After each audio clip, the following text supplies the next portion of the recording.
I remember the sound before I saw the ruin, the low metallic groan of a bulldozer blade cutting through timber that had stood for 60 years. It wasn't just wood breaking. It was history splitting apart.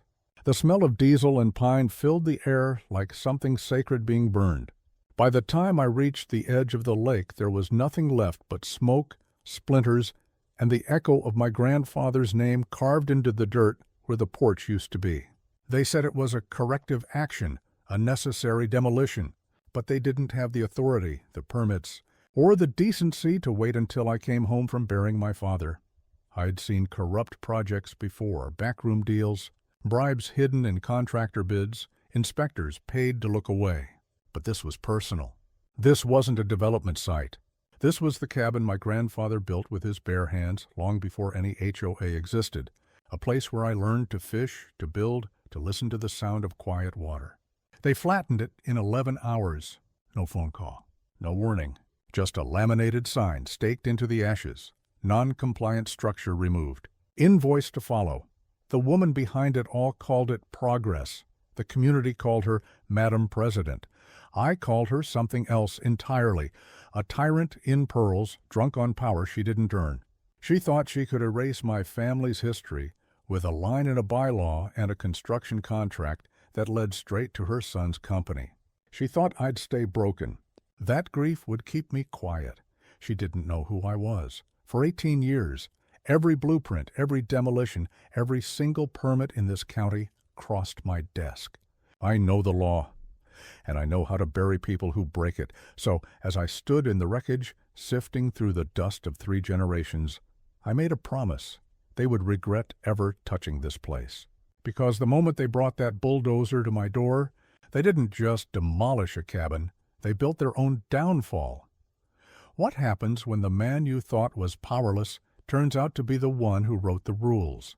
When I first moved into Lakewood Reserve, it looked like a dream carved out of glossy brochure pages, perfectly trimmed lawns, identical mailboxes gleaming under the morning sun, and a lake that mirrored the pastel sky so clearly you could almost believe it was painted.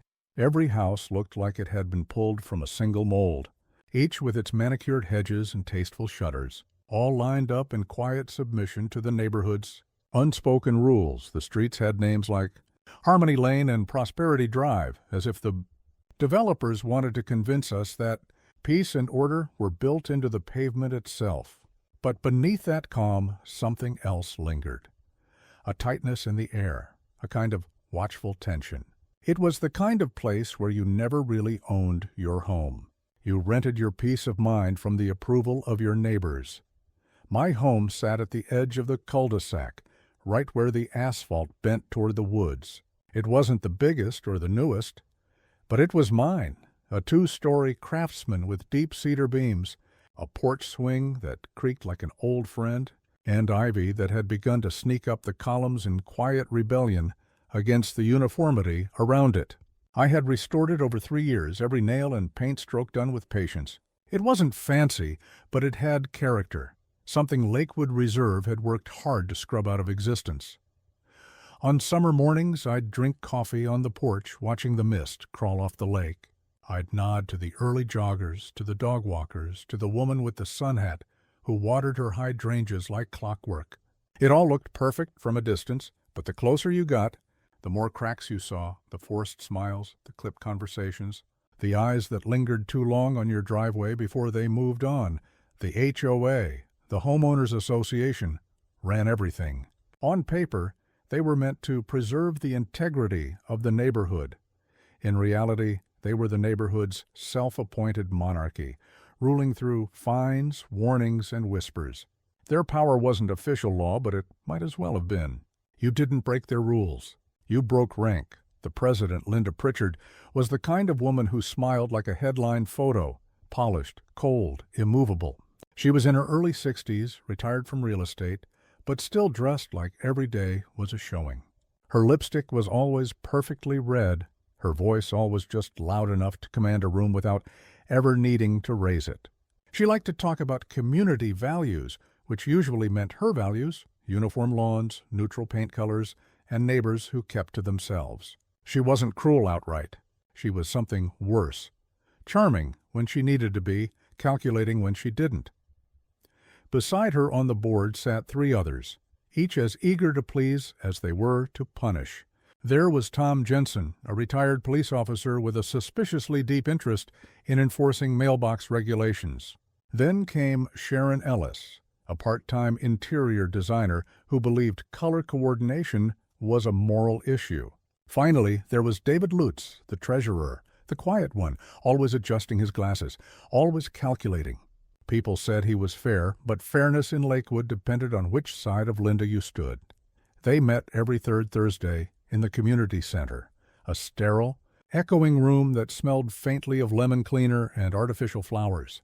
Residents were invited, though few attended. Most were too busy, too tired, or too afraid of drawing attention.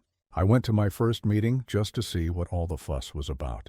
They discussed grass heights, mailbox repairs, and a recent violation. A homeowner who had replaced their front porch light with a non-conforming fixture. I remember the way Linda said it. Like the words themselves carried moral weight. I sat quietly in the back, observing. There was laughter, polite applause, even refreshments, cookies shaped like little houses. But under all that sugar coating was something that unsettled me. They didn't see themselves as volunteers. They saw themselves as rulers. I should have known then. The first letter arrived 2 months later, a thin white envelope in my mailbox, the HOA logo printed at the top like a corporate crest. Notice of violation. My crime? My garbage cans had been visible from the street for more than 12 hours. I laughed at first, tossed the letter onto the counter, but then the next one came. Unapproved fence modification. Then another. Excessive ivy growth. Each fine was small. 50 here, 75 there. But the language grew sharper. Failure to comply? Further action may be taken.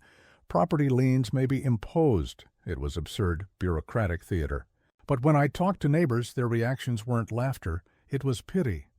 "Don't fight it," said the man next door. A quiet accountant named Bill. It only gets worse. He told me about a couple down the street, the Harpers, who had refused to remove a bird bath that didn't meet HOA standards. Their case dragged on for months with fines piling up, until the association filed a lien against their home. They eventually moved out. The bird bath still sits there, empty, as a kind of neighborhood cautionary tale. It was strange how everyone seemed resigned to it, as if peace could only exist through submission. But I wasn't built for submission. I sent a polite letter back, citing the bylaws, explaining that the garbage cans had been moved within the allowed time frame, that the ivy posed no structural risk, that the fence predated the current color code. I quoted their own rules, line by line. 3 days later, I received another envelope. Same logo, same sterile tone. "We appreciate your correspondence. However, your concerns have been noted and dismissed. Non-compliance will result in escalation." That was the first real red flag. Not the fines, but the dismissal. It wasn't about rules anymore. It was about obedience. Then came the first visit.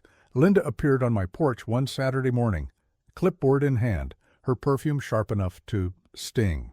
Behind her stood Tom, arms crossed, pretending to smile. "Mr. Carter," she began, "we've received several complaints about your property's appearance. The ivy, for one, seems to be growing rather freely." I looked at the ivy. Green, healthy, beautiful. "It's a plant, Linda. That's what they do."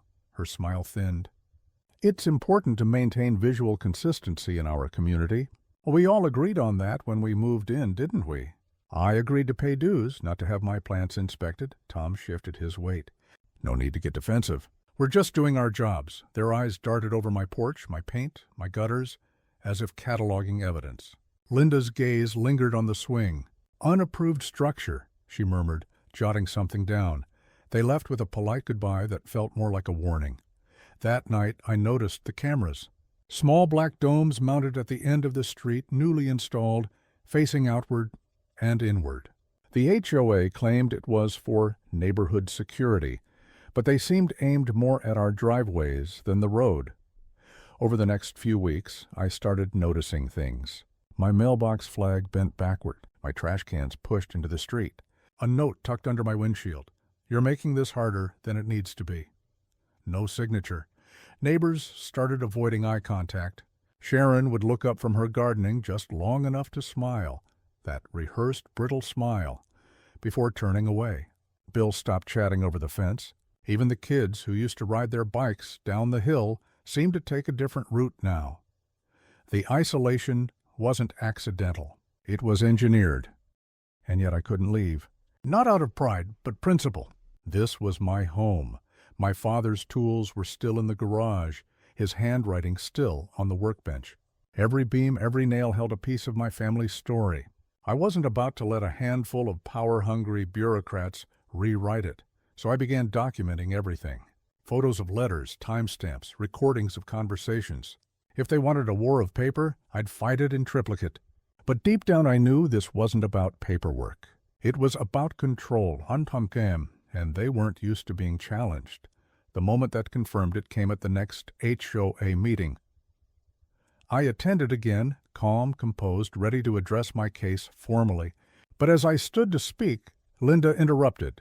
"Mr. Carter," she said smoothly, "this isn't the time or place for personal grievances. We'll handle your matter privately. I just want to clarify a few inconsistencies. Your violations are not in question." Her tone was final. The others nodded, avoiding my eyes. Even David, the treasurer, looked uncomfortable, but said nothing. The room was silent except for the hum of the air conditioner. That was when I realized something. This wasn't incompetence. It was strategy. They wanted silence. They thrived on it.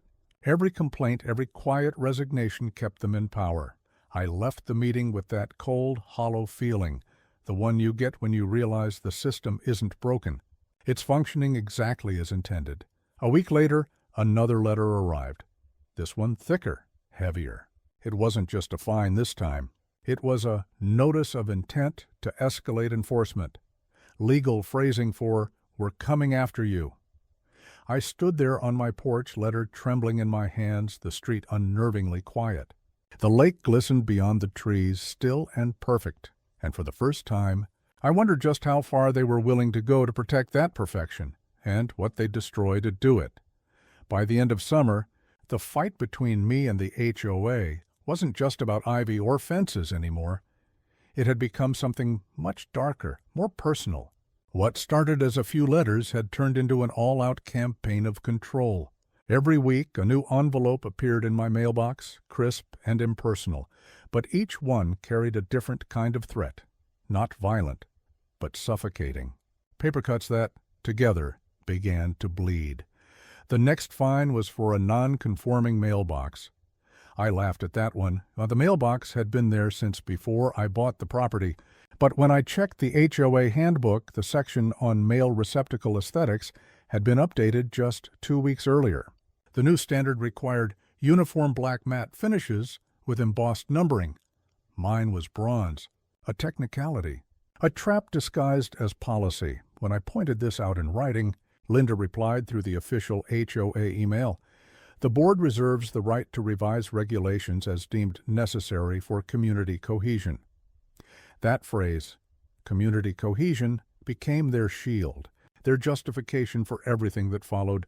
Next came the garbage cans again. I tucked them neatly behind my fence, invisible from the road. But one morning they were out front, lids open, bags spilling. I hadn't moved them. Someone had. I set up a small camera, half hidden, behind a planter box. It wasn't paranoia, it was survival. 2 nights later, the footage showed a shadowy figure, tall, moving confidently toward my fence just after midnight. He rolled the cans out, positioned them perfectly for a photo, then vanished. The next morning, a letter. Repeated violation, non-compliant waste storage. Fine, $125. They were manufacturing violations. When I brought the footage to the next HOA meeting, Linda watched silently as the video played on my tablet. Around her, the board sat still. The room was filled with that sterile scent again, lemon cleaner and control. "Interesting," she said finally, her tone smooth. "But you can't prove that this individual is affiliated with the HOA." Tom, the former police officer, smirked. "Could be anyone. Maybe a prankster. You'd be surprised what people do at night. "So what you're saying," I said, my voice shaking with restrained anger, "is that I'm being fined for something someone else did." Linda tilted her head. "I'm saying that compliance is your responsibility. Whether or not others interfere, the standard remains."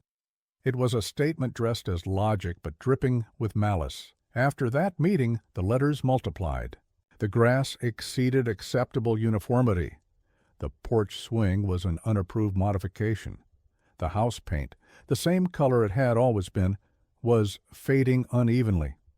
Each letter added another fine, another warning.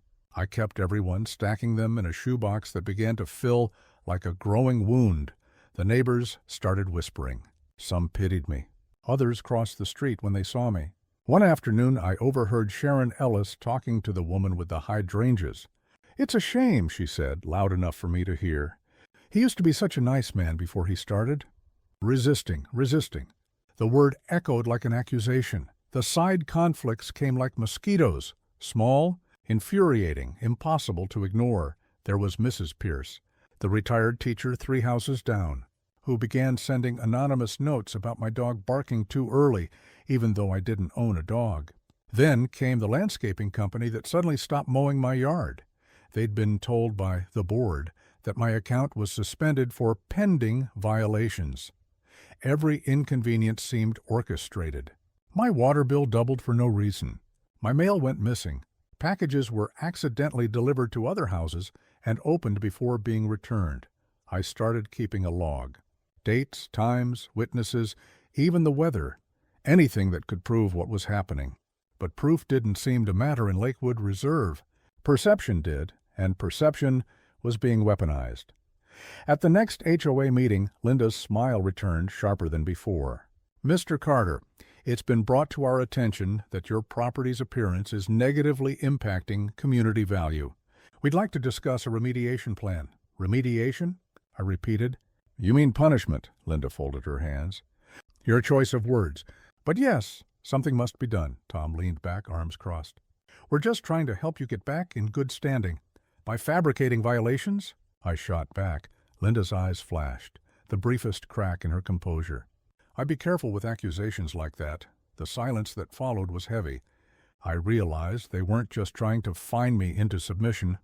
They were trying to break me publicly, to make me the example that kept everyone else in line. Over the next month, they escalated. I received a notice of lien filing. They were claiming unpaid fines even though I had disputed everyone. I called the HOA office. No answer. I emailed. No response. Then came the landscaping inspection. 3 board members and a compliance consultant arrived unannounced one morning. They circled my property, taking photos. When I asked what they were doing, Linda's tone was syrupy sweet. "Just documenting," she said. "We're required to maintain accurate records." "For what?" "For the hearing," she said, "in case this goes to legal arbitration." That was the moment I realized they weren't bluffing. The pressure spread beyond my yard. The mail carrier avoided stopping at my house. Delivery drivers hesitated at the curb.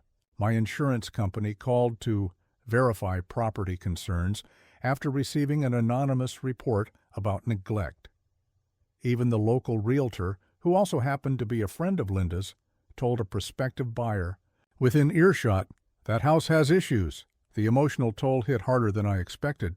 Sleep became fragmented. I'd wake up at every sound outside, convinced someone was moving in the dark. I stopped sitting on the porch. The swing creaked alone now, swaying in the night breeze like a ghost of better times. But the more they pushed, the more something inside me hardened. They wanted fear, but what they were breeding was resolve. I filed for an independent review of the HOA's actions, a process buried deep in their own bylaws. It gave homeowners the right to request an impartial hearing with an external mediator. I suspected they'd try to block it, but once I submitted the paperwork through certified mail, they couldn't ignore it legally. The response came within a week. Request denied. Insufficient cause. No explanation. No appeal. That's when I began digging. I requested copies of the HOA's financial records, which, by law, had to be made available to any member upon request. Weeks passed without response, so I went directly to the association office. The office was actually a converted storage room in the community center, filled with binders, file boxes, and the faint hum of an old desktop computer, David Lutz. The treasurer was there, nervous, sweating. Caught off guard. "I just want to see the records," I told him. He hesitated, glancing toward the door. I don't think I can show you without Linda's approval. She doesn't own this place, David. We all do. It's in the bylaws." He swallowed hard, then motioned toward a file cabinet. "If anyone asks, you didn't get these from me. The documents were messy, inconsistent. Thousands of dollars in community improvement fees, but no clear records of where the money had gone. Payments to a landscaping company that didn't exist. Consulting fees signed off by Linda herself. It was corruption, petty, local, but undeniable." That night I scanned everything, saving backups on multiple drives. If they wanted war, I now had ammunition. A few days later, I confronted Linda directly at another meeting. The room was packed, more residents than usual, drawn by curiosity or gossip. I stood calm but shaking slightly inside. "I've reviewed the HOA's financials," I began, "and I've found irregularities, payments to non-existent vendors, duplicate charges, and missing funds." A ripple of murmurs spread through the crowd. Linda's smile froze. "Those are serious accusations, Mr. Carter." "They're facts," I said, holding up the printouts, "and I think everyone here deserves to see them." She motioned to Tom, who stood up, towering, his voice cold. "You're out of order." "I'm a paying member," I snapped. "I'm perfectly in order." But Linda didn't look at me. She looked at the crowd, her voice turning measured and condescending. "This is exactly what happens when misinformation spreads. Mr. Carter is unfortunately confused about what he's seeing. Financial records are complex. Not everything is as it appears." It was a master class in manipulation. Calm, poised, plausible. Half the room nodded, relieved to be told what to think. I could feel control slipping, like sand through my fingers. So I said the one thing I shouldn't have, the thing that turned this from a dispute into open war. "Then maybe it's time someone outside this community looks into it." The air went dead still. Linda's face didn't change, but her eyes, they flickered, sharp and dangerous. "You do what you feel you must," she said softly. "But remember, we all have reputations to protect." That night my car tires were slashed. I reported it to the police, who took a statement but seemed disinterested. "No witnesses, no camera footage, probably just kids," the officer said. But I knew better. Over the next week, my mailbox was knocked over twice. My porch lights went out mysteriously, even though the bulbs were new. One morning, I woke to find a letter taped to my door. Not official, just handwritten. "You're tearing this place apart. Stop." It wasn't signed, but I recognized the looping cursive. Sharon's. At that point, I started staying up late, sitting by the window with the lights off, watching. I saw cars slow roll past my house, headlights dimming. I saw figures walking dogs that didn't exist. It was psychological warfare. Small acts meant to break me from the inside, but the cracks they were creating weren't in me. They were in themselves. Whispers started spreading about the missing money. David, the treasurer, began avoiding eye contact with Linda during meetings. A few neighbors, the quiet ones, the ones who always kept their heads down, started stopping by to check in. One, a woman named Carla, told me she'd received similar treatment years ago after questioning a landscaping bill. She'd paid the fines just to make it stop. That was when I realized I wasn't the first.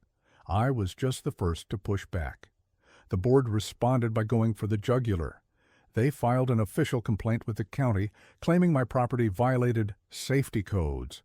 It was an attempt to bring government enforcement into their private vendetta. When the county inspector arrived, clipboard in hand, he looked apologetic. "They do this a lot," he said quietly. "They know the process slows people down." He found nothing wrong. But the inspection alone gave the HOA another opportunity. They distributed a community update newsletter citing ongoing safety concerns in vague terms that everyone understood to mean me. My phone started ringing, unknown numbers, hang-ups, sometimes just breathing on the other end. I was exhausted, but every time I thought about giving in, I'd see that box of letters, the evidence of months of lies and coercion. They'd built their power on fear and silence, and I was done being silent, so I started preparing for the next move, not just defense, but offense. I collected testimonies, built a timeline, and contacted a local investigative journalist who'd covered HOA abuse before. When she agreed to meet, it felt like air after drowning. What I didn't know was that Linda had already found out, because 2 nights before the meeting, my front door was left ajar. Not broken, not forced, just unlocked. Nothing was taken, but the message was clear. I wasn't dealing with a board anymore. I was dealing with a regime, and they were willing to do whatever it took to protect their throne. And yet, even then, I couldn't walk away, because this wasn't just about my house anymore. It was about what happens when power goes unchecked, when ordinary people start believing rules make them gods. And by the time the first article hit the local paper, with my name on the record and Linda's photo beside it, the quiet streets of Lakewood Reserve would never be the same again. It all came down to a single night, the one I had spent months preparing for and decades remembering. The night the HOA tried to destroy me completely and instead destroyed themselves. It began with silence, the kind that hangs before a storm. The entire neighborhood was lit in that flat sodium orange glow from the street lamps, soft rain misting the pavement, washing the dust from the curbs. From my front window, I could see the community center, the place where every meeting, every humiliation, every violation notice had been born. Its lights were on. People were already filing inside, umbrellas dripping, the air thick with the buzz of anticipation. The special meeting had been called by Linda herself. The notice said it was to discuss my continued non-compliance and potential foreclosure action. A final strike. The end game. I could imagine her rehearsing her lines, poised and confident, convinced she'd already won. But this time, I wasn't coming in alone. In my car sat 3 people: Detective Harris from the county's Financial Crimes Division, Attorney Blake, sharp, calm, relentless, and David, the treasurer who finally cracked under the weight of his conscience. Each of them had a folder. Each folder contained the rot that had been festering beneath the HOA's pristine lawns for years. I didn't feel anger anymore. I felt precision, a calm sharpened by months of fury and sleepless nights. When we stepped into the room, conversation died instantly. Every face turned toward me, some curious, some smug, some afraid. Linda stood at the front, pearls gleaming against her collarbone, hair immaculate, expression carved from smug confidence. Beside her sat Tom, the enforcer, arms crossed, and the rest of the board arrayed like loyal foot soldiers. "Well," Linda began, her voice lilting through the microphone, "nice of you to join us, Mr. Carter. Perhaps we can finally resolve this matter?" I didn't respond. I set my folder on the table in front of me and met her gaze. The room was packed. Dozens of homeowners stood along the walls. Some had their arms crossed. Others whispered. I caught the eyes of Carla, one of the few who'd supported me quietly. She gave a small nod. That was enough. Linda clicked her pen. "Before we begin, let's review the charges. Mr. Carter has repeatedly failed to comply with community standards, resulting in over 20 documented violations and unpaid fines totaling—" "Stop!" My voice was quiet, but it cut through her words like a blade. "Before you continue, I want to make sure everyone here understands what's about to happen. Because once this starts, there's no going back." A murmur rippled through the room. Linda's lips tightened. "Mr. Carter, this is not a courtroom." "No," I said, "but it's about to feel like one." Detective Harris stepped forward and placed a small recorder on the table. The red light blinked alive. "For transparency," he said. Linda blinked, momentarily thrown off. "And who exactly are you?" Detective Marcus Harris, County Financial Crimes, here under authorization from the District Attorney's Office. Please proceed. The color drained from Linda's face. Blake leaned forward, calm and deliberate. Mr. Carter, please go ahead. I opened the folder. The rustle of paper was the only sound in the room. For the past 6 months, I began, I have been accused of violating rules that don't exist, fined for infractions I didn't commit, and threatened with foreclosure by this board. During that time, I requested to review the HOA's financial records, as allowed by state law. I was denied. Repeatedly, I lifted a document holding it up. This is the record David Lutz, your treasurer, finally gave me. It shows over $200,000 in community improvement expenses paid to a landscaping company called Green Path Services. Only problem? Green Path Services doesn't exist. Its address is a P.O. box registered to you, Linda. Gasps filled the room. Linda's face twitched. That's absurd. I raised my hand. I'm not finished. Detective Harris? He opened his own folder. We've traced multiple payments from the HOA account to that P.O. box. The funds were then transferred to a personal checking account under the name L. Howard, your maiden name. We have bank records, signatures, and email correspondence authorizing the transfers. The sound of whispered disbelief grew louder. People began to stand. I turned another page. And if anyone here thinks this is just about missing money, think again. Because while Linda was funding her personal spa weekends and home renovations, she was also approving her own son's construction company for major projects at triple the market rate. Illegal kickbacks, fraudulent invoicing, and racketeering, all under the guise of HOA policy. Tom stood abruptly, his face red. This is slander. No, Tom, I said quietly. This is evidence. I pulled out a photo, one I'd taken of the signed contracts between Linda and her son's company. I think the county will agree with me. He froze, eyes darting toward her. Linda's composure was cracking now, voice trembling under the strain of control. You don't understand how these things work, Mr. Carter. You're misinterpreting normal administrative practices. Blake smiled coldly. Normal? Then perhaps you can explain the emails instructing your son to handle problem homeowners permanently, or the falsified inspection. Reports claiming properties were unsafe, so you could issue fines and liens. The room was alive with noise now, outrage, disbelief, betrayal. Homeowners were shouting, phones out, recording. Linda's mask slipped completely, fury replacing her practiced calm. This is a setup, she screamed. He's lying. They're all lying. David stood trembling. No, Linda, he's not. I helped file some of those reports. You told me to. I thought it was legal. I thought it was for the good of the community. His voice broke. But I saw the transfers. You made us complicit.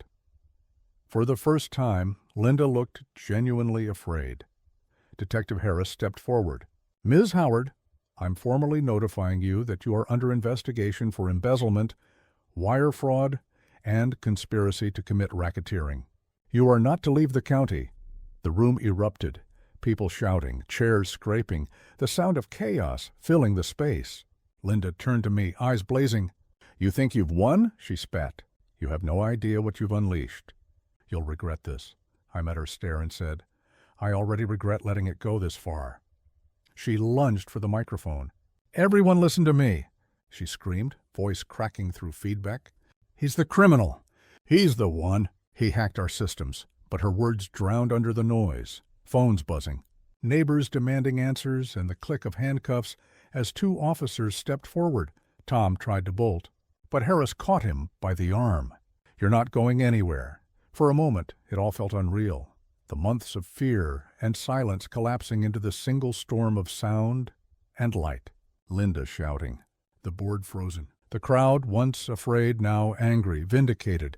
But the real shock came minutes later when Blake pulled up the projector. Before we adjourn, she said, her voice calm amid the chaos, there's one final piece of information everyone here deserves to see.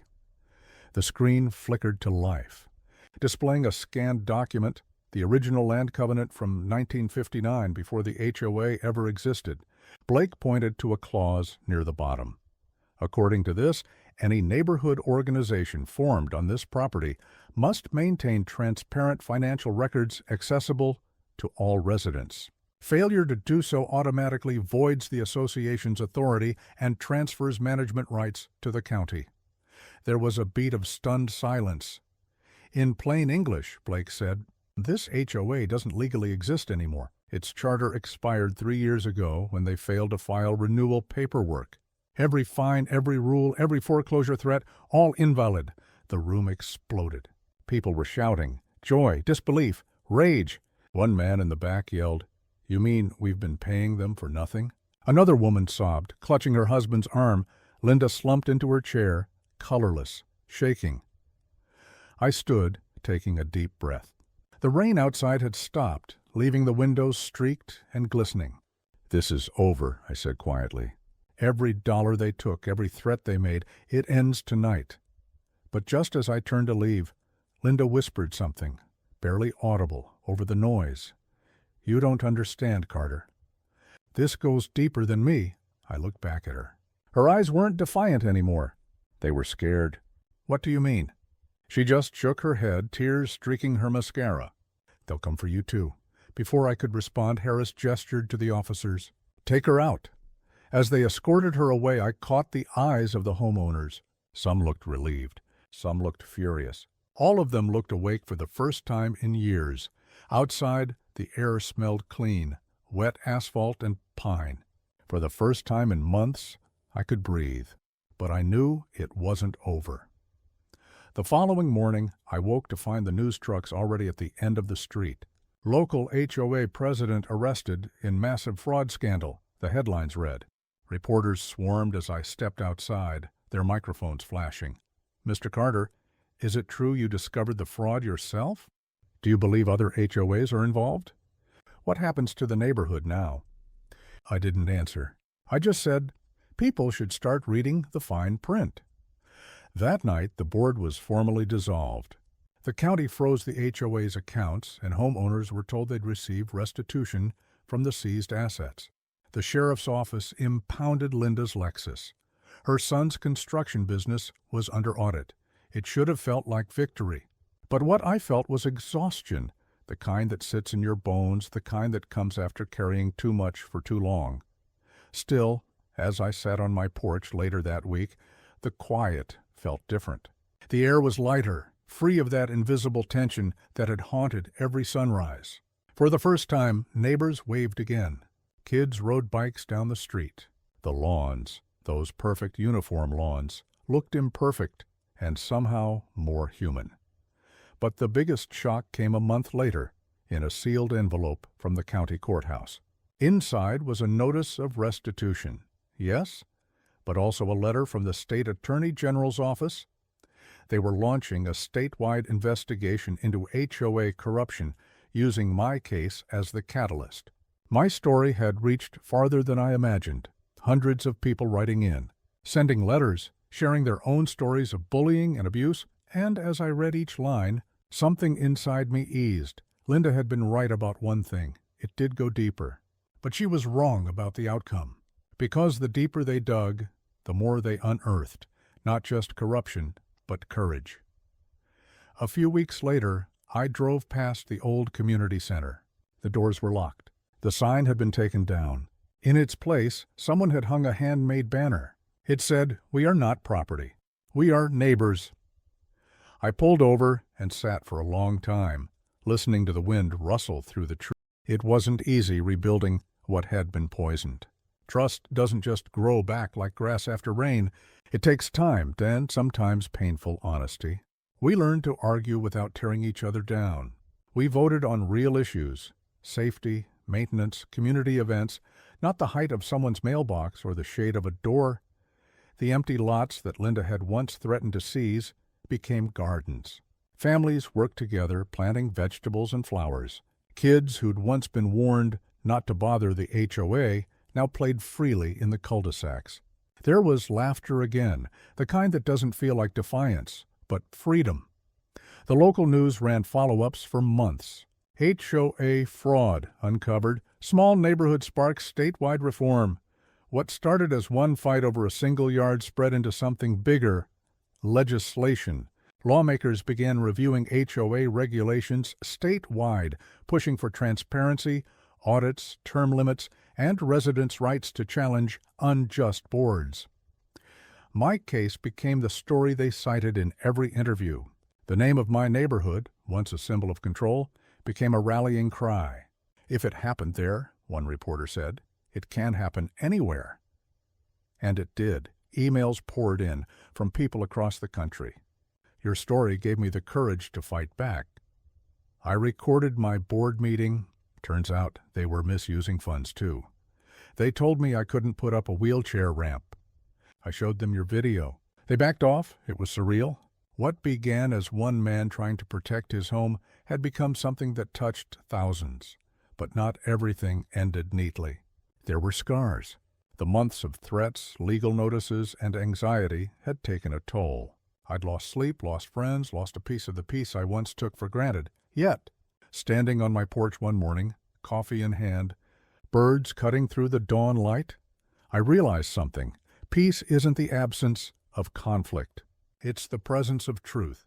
And now, truth lived here again. Sometimes I still find one of those old violation letters tucked into a drawer or folder. Grass too tall. Paint not uniform. Unauthorized flower boxes. Each one feels absurd now, almost comical. But back then, they felt like chains. Now they're just reminders of what fear looks like when it's dressed as order. The final court hearing came 6 months later. Linda, now gaunt and pale, sat at the defense table as the judge read her sentence. 7 years for embezzlement, fraud, and conspiracy. She didn't look at me, not once. But when the gavel fell, I felt something break loose inside. Not joy, not vengeance. Just release justice had a sound. It wasn't loud. It was final. Afterward, as we left the courthouse, Blake turned to me and said, "You know, you did more than just win a case. You changed how people see power." I thought about that. Maybe she was right. Or maybe I just refused to let fear win. A few weeks later, a letter arrived from a journalist who'd been following the story. She wanted a quote for her upcoming feature, something about what this whole ordeal had taught me. I sat with